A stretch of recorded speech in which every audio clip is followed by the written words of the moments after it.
Hey, what's up guys, how's it going? Today I'm going to do a comparison between both of these watches, between the Garmin Tactix Charlie and the Samsung Gear S3 Frontier.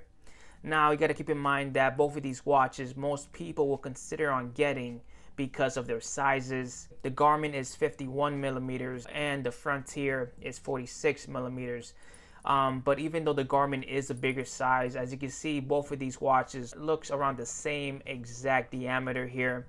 As you can see from the Garmin and the Frontier, looking at them from the sides, as you can see, doesn't make too much of a difference. But both of these watches are pretty huge on the wrist. Now you do have the thickness of both of these watches here. Garmin is a tad bit thicker than the Samsung Gear S3. It's kind of noticeable, but when you have it on your wrist, you're not really gonna feel it as much. It's basically gonna feel like a big bulky watch, especially being 51 millimeters and 46 millimeters. Not much of a difference there. As you can see, this is how the watches are going to look on your wrist. They are a very good size, specifically for men. Both of them do look pretty natural on a men's wrist because these are very good sizes for it. For the Frontier, you don't really have too many buttons sticking out. Both of these are pretty much flush between the watch here.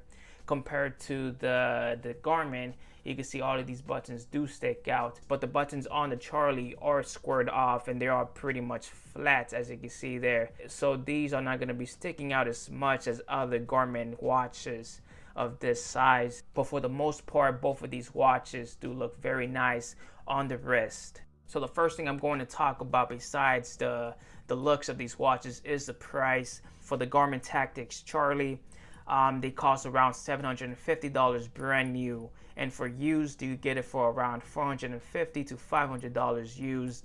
And with the Samsung Gear S3, you can get it for around $250 brand new and around $150 used. So honestly, there's a huge price difference between the Tactix and the Frontier of being around $500 or so.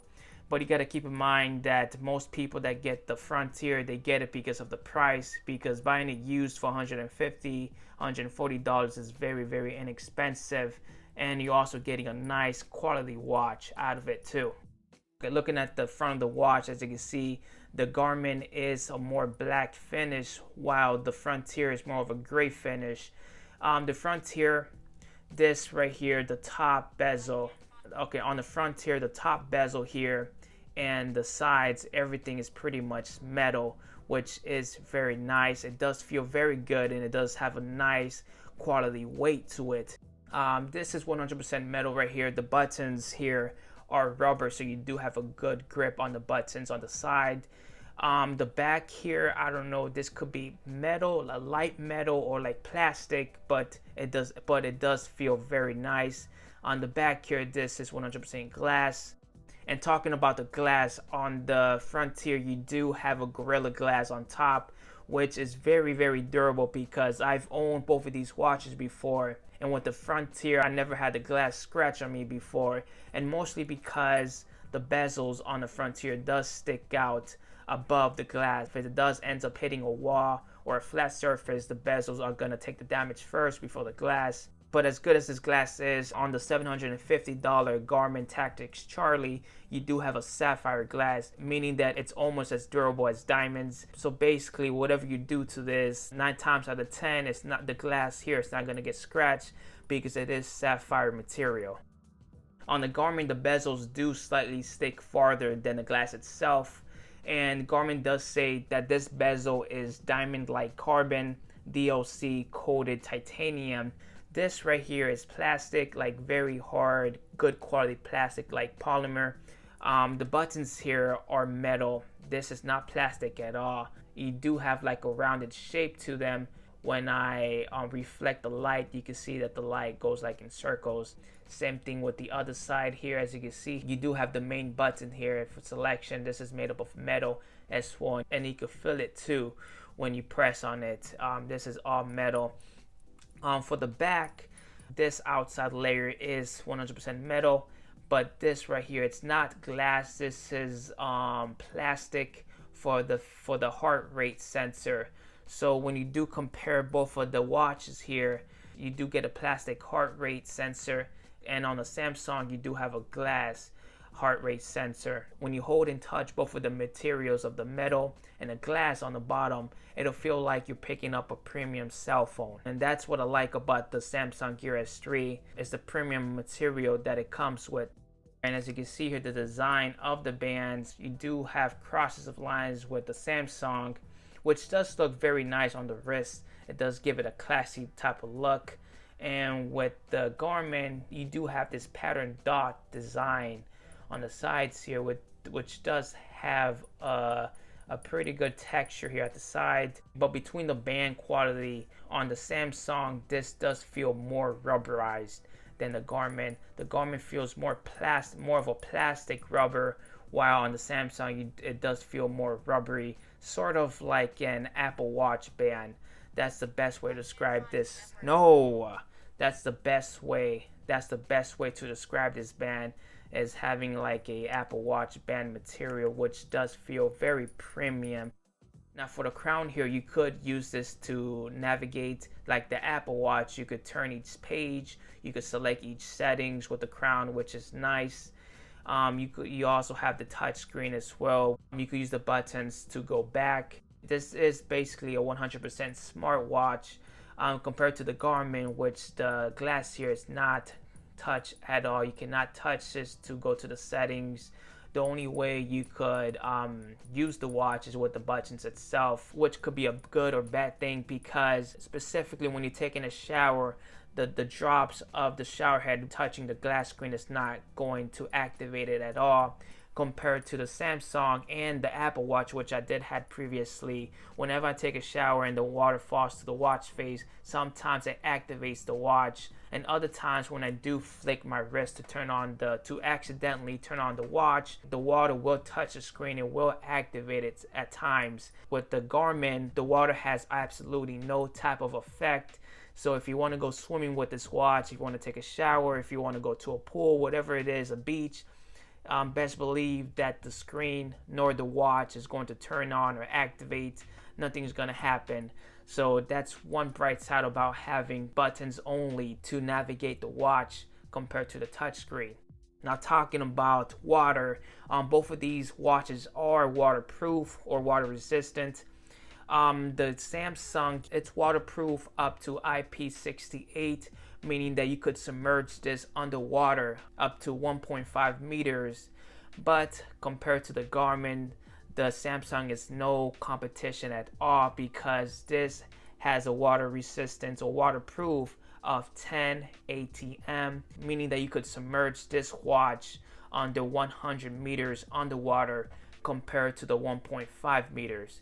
So this is 100 meters underwater and this is 1.5. And when you take a look at both of these watches, the bands here, they are, even though they kind of look about the same exact sizes from the base, this is a 22 millimeter band from the base here all the way from the thickest side of the band, and this is a 26 millimeter. So you are going to have a thicker band with the Garmin.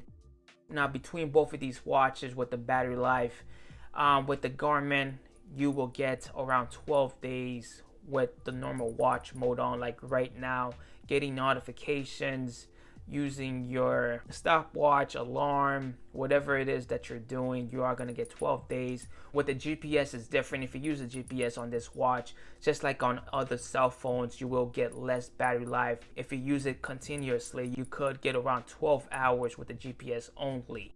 With the Samsung Gear S3, you could get around 2.5 days with the smartwatch mode. As right now, this watch does have 3 different types of battery modes.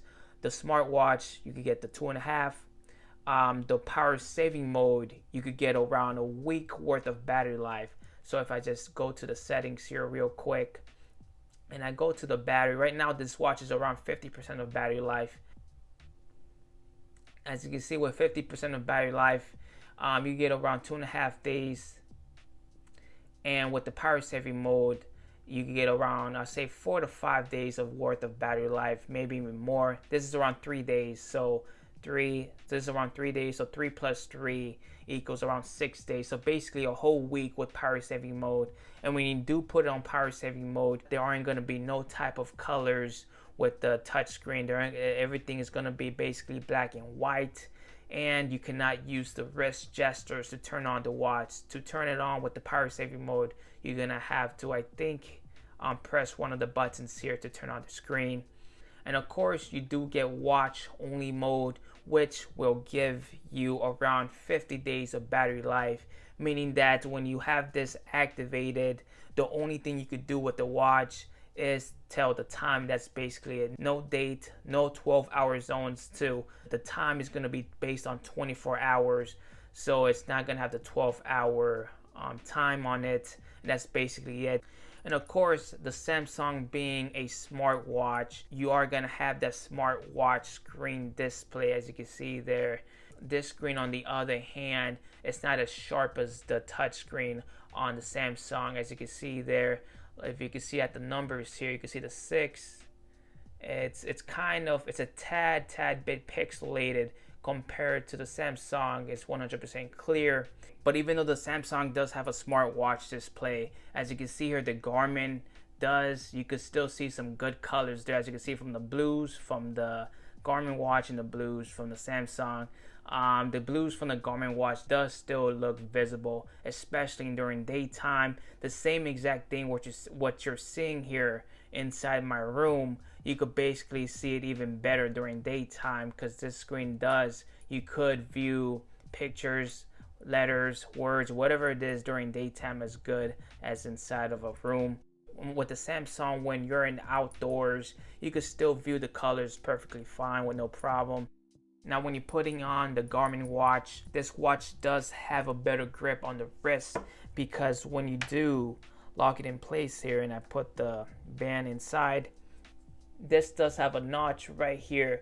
So this little notch here will clip onto the hose on the band, so these two parts here are not going to go anywhere, and the band is not going to go anywhere as well. So if I just slip it inside here, the notch will go in between the little holes here, and this is not going anywhere at all. Now compare to the Samsung watch here.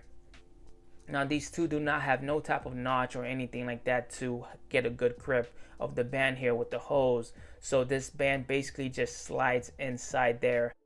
So when you do slide it in, it does give a decent grip on it, as you can see there. So if I just move it around here, this is not going to go anywhere. If I move these two pieces around here, they're not going to slide anywhere.